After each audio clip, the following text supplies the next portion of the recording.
जब हजरत इब्राहीम अलैहिस्सलाम ने मोर, मुर्ग, कबूतर और कौवे को ज़िबह किया, उनका कीमा किया, सबको घुला मिलाकर 4 हिस्से किए, 4 अलग अलग पहाड़ों पर रखा और फिर अल्लाह के हुक्म से बुलाया तो वो परिंदे जिंदा होकर किस हालत में आए, आइए देखते हैं। ये उस वक्त की बात है जब हजरत इब्राहीम अलैहिस्सलाम ने अल्लाह के हुक्म से अपने भतीजे हजरत लूत अलैहिस्सलाम और अपनी बीवी हजरत सारा अलैहिस्सलाम के साथ फिलिस्तीन की तरफ हिजरत की। जब वो वहाँ पहुंचकर आबाद हो गए तो वहाँ के लोगों को तौहीद की दावत देना शुरू कर दी। एक दिन उनके दिल में ये ख्वाहिश जागी कि क़यामत के दिन अल्लाह मुर्दों को कैसे जिंदा करता है। आपने अल्लाह से अर्ज की, ऐ मेरे रब, मुझे दिखा दे कि तू मुर्दों को कैसे जिंदा करता है। इस पर अल्लाह ताला ने उनसे पूछा, ऐ इब्राहीम, क्या तुम्हें यकीन नहीं है? तो हजरत इब्राहीम अलैहिस्सलाम ने अदब से जवाब दिया, क्यों नहीं है अल्लाह, मुझे मुकम्मल यकीन है, लेकिन मैं ये सवाल इसलिए कर रहा हूँ ताकि मेरे दिल को करार आ जाए। अल्लाह ने उनकी दरख्वास्त कबूल की और फरमाया, 4 परिंदे लो।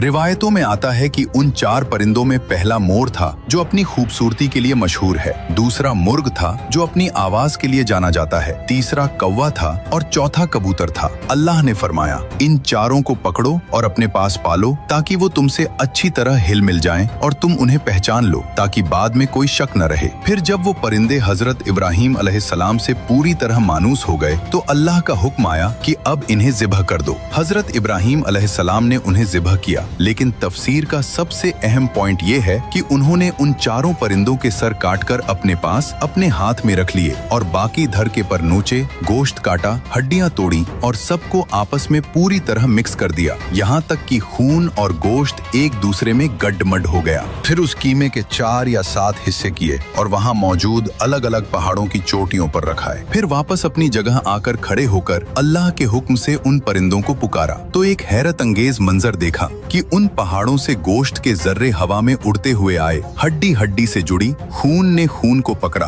पर अपनी जगह लगे और वो 4 परिंदे बिना सर के दौड़ते हुए हजरत इब्राहीम अलैहिस्सलाम की तरफ आए और जो परिंदा जहाँ का था वो अपने उसी सर की तरफ लपका जो हजरत इब्राहीम अलैहिस्सलाम के हाथ में था, यहाँ तक कि मोर का धर मोर के सर से मिला, मुर्ग का मुर्ग से। जब गर्दनें जुड़ गईं तो वो 4 परिंदे मोर, मुर्ग, कौवा और कबूतर जिंदा होकर सही सलामत वहाँ से उड़ गए और हजरत इब्राहीम अलैहिस्सलाम ने अपनी आंखों से देख लिया कि अल्लाह किस तरह मौत के बाद जिंदगी देता है। हमारे ऐसे अजीम उश्शान रब की कुदरत को देखकर अभी तक आपने कमेंट और शेयर भी नहीं किया, जज़ाक अल्लाह।